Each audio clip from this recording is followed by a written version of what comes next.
मध्ये यांच्या मागे तुम्ही त्यांच्या मागे झाला.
त्याद्वारे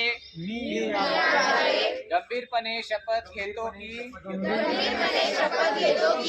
या देशाचा युवक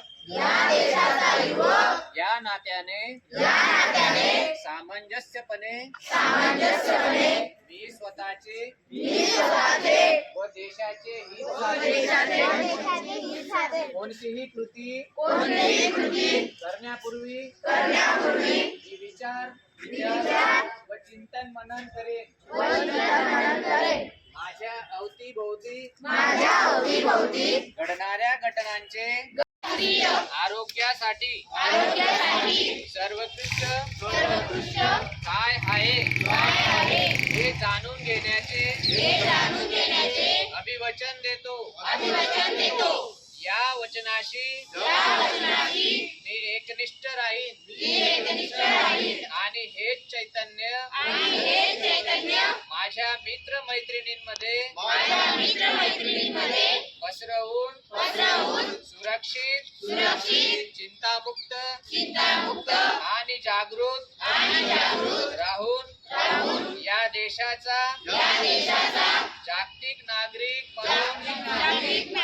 जागतिक नागरिक म्हणून जगेल.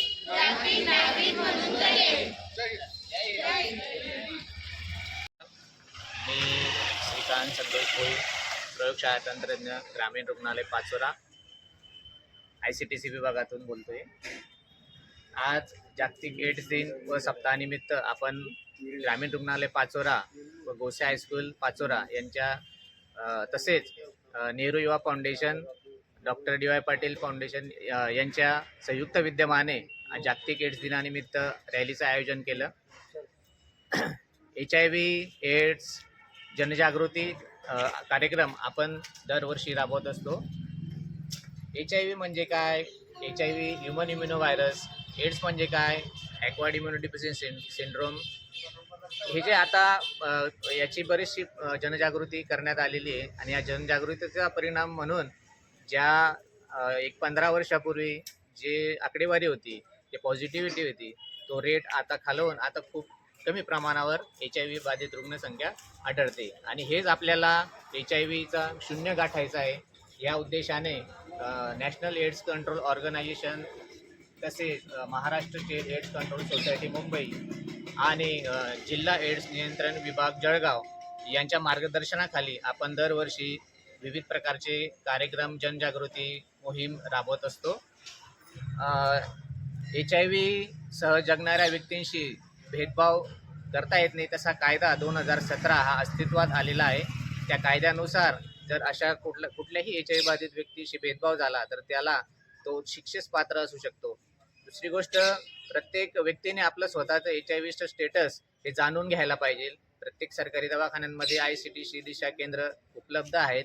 तिथे जाऊन त्यांचं मोफत समुपदेशन, मोफत तपासणी, मोफत औषध उपचार हे सगळं विनामूल्य उपलब्ध असतात आणि प्रत्येकाने आपली स्वतःची HIV चाचणी करून घ्यावी असं मी आपल्या चॅनलच्या माध्यमातून मी नागरिकांना आवाहन करतो. आपल्या ग्रामीण रुग्णालय पाचोरा येथील ICTC समुपदेशक आपल्याला त्याबद्दल बरेचसं मार्गदर्शन करतील. माझं नाव लता चव्हाण, मी ICTC काउन्सिलर. आपल्याकडे पूर्वीपेक्षा आता HIV चं प्रमाण खूप कमी प्रमाणात झालेलं आहे.